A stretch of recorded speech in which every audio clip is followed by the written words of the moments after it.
नमस्कार. श्री स्वामी समर्थ. आता लवकरच अधिक महिना चालू होणार आहे. तर अधिक महिना जो आहे तर तो श्रावण महिन्यासारखा पवित्र महिना मानला जातो. आपण श्रावण महिन्यामध्ये पण श्री गुरुचरित्र याचे पारायण करत असतो.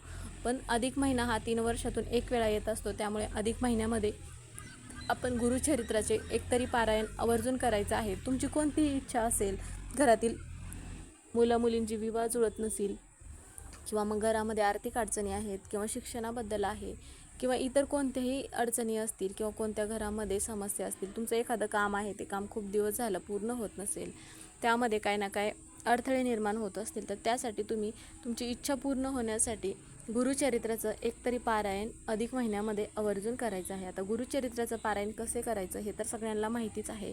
ज्यांना माहिती नसेल, ज्यांना पहिल्यांदा हे गुरुचरित्र पारायण करत असतील, तर याच चॅनलवरती व्हिडिओ अपलोड केले आहेत.